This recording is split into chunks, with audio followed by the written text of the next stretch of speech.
Dumating na nga pala yung in-order ko sa Shopee. Eto siya. Ulaan nyo kung ano siya. Char. Tempered glass pala yan. Hulaan nyo kung magkano ko lang siyang nabili. 12 pesos ko lang siya nabili. O, diba? Napakamura. Nabili ko nga pala siya nung 3-3 ng Shopee. Nag-sale yung Shopee. At syempre, dalawan agad yung binili ko dahil free shipping. O, diba? Sayang naman yun. 24 pesos lang yung nagastos ko, mga mare. O, san ka pa? Ang dami na kasing gas-gas yung tempered glass sa cellphone ko, kaya papalitan ko na. Grabe, potang ginamit ko talaga. Sulit na sulit. Char.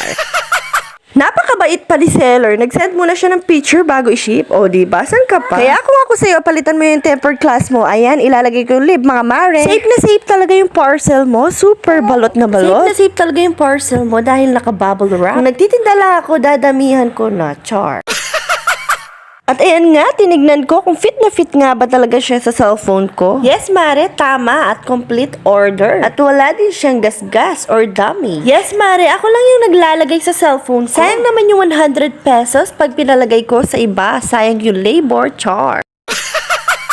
Sign na to, mare, para mabudol ka. Ayan, palitan mo na yung tempered glass mo na gas-gas na gas-gas para makita mo yung mga tinitingnan mo. Martes pa more, char. Legit, 24 pesos.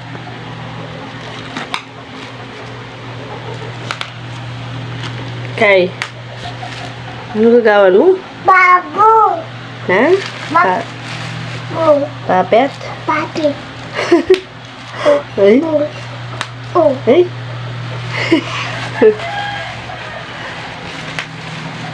Ito nga pala yung pinaglumaan ko. Pagkatapos ko ang nilagay yung tempered glass sa cellphone ko, ayan, si Sky, naghihintay ng taho. Narinig niya kasi yung taho, sumisigaw, kaya ayan, lumabas siya. Talaga naman happy kiddo. Palakpak pa mo. Dito nga pala kami bumibili ng taho kay Manong Kuya. Hi, shout out to you. 10 pesos pala yung nauubos ni Sky araw-araw. Stansya naman talaga yan sa mga bata. Pag matuwa na ka, op, bawal-bawal, baka magka-gout ka, char. Siya na din yung kumukuha ng straw niya. O, diba? Kauta ka, anak. Tinatanong nga pala ni Kuya kung nasan yung panganay ko. Sabi ko, nasa school siya. Wala lang, mga mare. Alam niyo ba, mga mare, yung pagluluto lang talaga yung nabablog ko dahil yun lang naman yung ginagawa ko araw-araw. At pagkatapos nga ni Kuya dyan, ayan, binigay niya sa akin. Hahawakan ko dahil mainit-init pa to't, mga mare. Tinanong ko nga pala si Kuya kung napapaubos niya yan. At oo naman daw yung sabi niya. Minsan, nagkukulang pa daw. Dahil marami siyang customer sa palengke. Ayan daw yung almusal nila sa palengke, yung mga nagtitinda doon. Kaya pala nauubos. Pag gusto mo talagang kumita, may paraan. Biruin niya yan, pibot-bot ne, palengke hanggang kaya kami, kalaot kaya kami, kabayat na pa yan, o diba? Patsaga-tsaga mo talaga. Kaysa maghintay ka na mahulog yung pera, wala namang ganon, mga mare. Kapag gusto mo talaga maghanap buhay para sa pamilya mo, magagawa mo yun. Pero kung patamad-tamad ka, Diyos ko, mamilang nakamposti. At keto nga pala si Skyboy Laway. Hi guys! Tawo, papa. Papa katawa. Oh, papa siya? Yabang? Nagluto nga pala ako ng tilapia. Ito yung pinakaayaw ko, yung ganitong sound.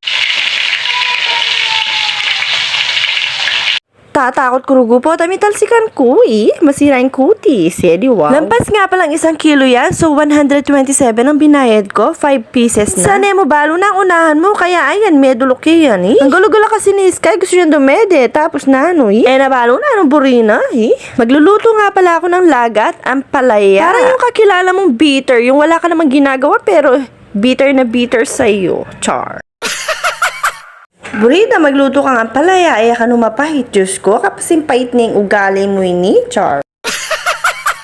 Kaya naman kung diabetic ka, maganda yun sa katawan. Naglagay na nga pala ako ng mantika dito sa kawali. At nung medyo uminit na, nilagyan ko na nga yung bawang. Pagkalagay ko nga sa bawang, ayan, gagawin pambagya. Nung pagkaluto nga ng bawang, ayan, ilalagay na natin yung sibuyas. O mare, meron na akong sibuyas, char. Haluin mo lang yung bawang at sibuyas, mga mare. Bisa ka ang pongali, mare, hanggang gagawin ng pongali, paitiyo, char. Paminsan-minsan, mare, kumakain ka naman ng gulay. Hindi yung puro asawa mo yung kinakain mo, char, joke only. Haluin mo lang at hintayin mo magkulay brown. Dahil ako yung nagluluto, syempre, sasabihin ko na masarap yan. Kumakain ka ba ng ganyan? At nung napansin ko na medyo kulay brown na, nilagay ko na yung kamatis. Sa Kapampangan, ang tawag dyan, lagat. Ewan ko lang sa Tagalog kung anong tawag dyan. Lutong ampalaya siguro. Diniin-diin ko pala yung kamatis para agad maluto. O mare, alam mo na ngayon paano magluto ng ampalaya. Anyang gigisaki pala, dininan kaya palang patis. Ayan, ilalagay ko na pala ang ampalaya. Kita nyo naman, hinahalo ko. Bahala nga sila kung hindi nila kakainin yung luto ko. Chor. Nilagyan ko pala siya ng konting tubig dito, tsaka ko tinakpan para maluto at lumambot ang ampalaya.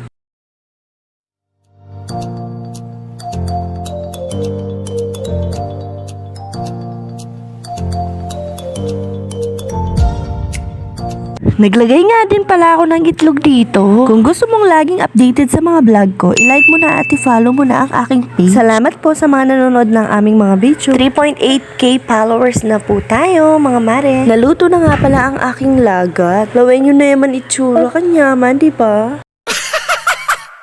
Nagsandok na nga pala ako dito at kakain na kaming dalawa ni Sky. Dahil nasa school pa si Kuya Sean, kaya kaming dalawa ang magkasabay. Manganta mo po. Ayan, at inyang mapara sa Lara, bantang may kagana, o diba? Yun lang po. Thank you for watching.